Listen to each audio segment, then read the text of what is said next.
It's one of the most controversial topics in American politics today. To those members of Congress who question my authority to make our immigration system work better, or question the wisdom of me acting where Congress has failed, I have one answer. Pass a bill. This is a serious breach of our Constitution. It's a serious threat to our system of government. Tonight, immigration and job creation in America with Jessica Vaughan, leading expert and director of policy studies for the Center of Immigration Studies in Washington, D.C. That's next on Modo Live.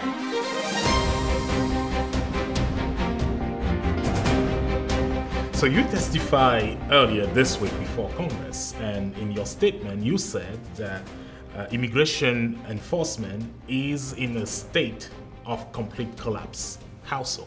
Right now, illegal immigrants who are here living in the country stand less than a 1% chance of being deported from the country, of being identified, caught, and removed. Less than 1%? Less than 1%. And that's because the administration has said that unless you are convicted of a serious crime or a series of lesser crimes, you are simply not going to be a target for deportation. And the number of deportations has dropped almost 60% of people being sent home from the interior.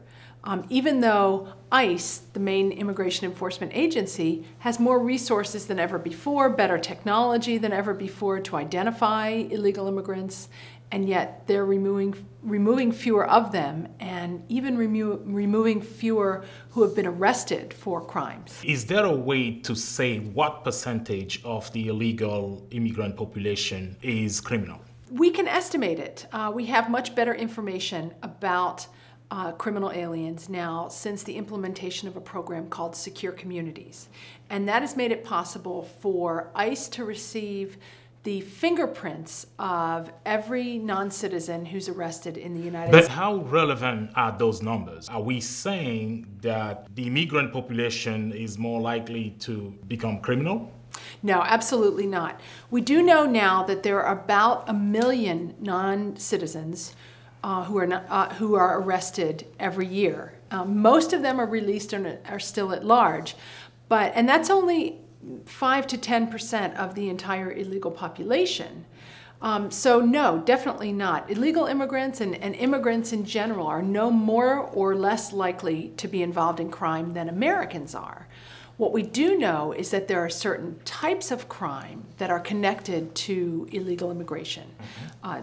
Drug trafficking, human trafficking, money laundering, kidnapping, identity theft, things like that.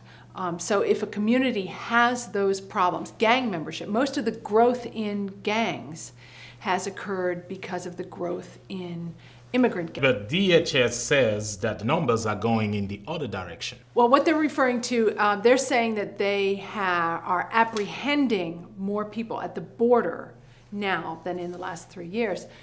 That's a problem too, because that means more people are trying to come here illegally. And to just focus on apprehensions is a mistake, because they may be arresting more people, but as it turns out, they're also releasing more people into the country to stay who've tried to cross the border illegally.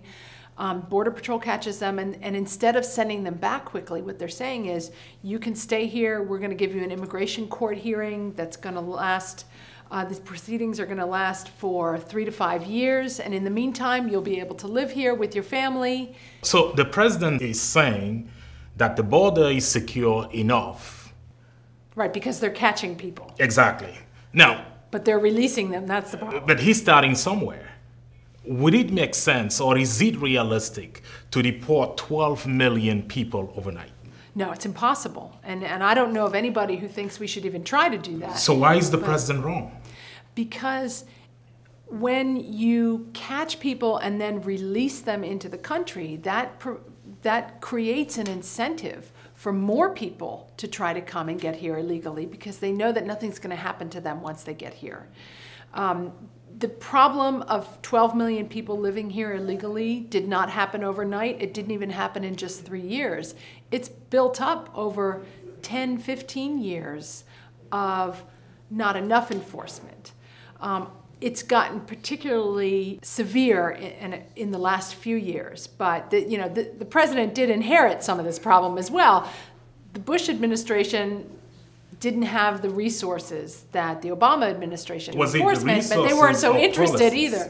There were only about 2 to 3 years of the Bush administration where they were really trying hard to do a better job at enforcement. Really, after 9/11, and especially in the last few years of the Bush administration.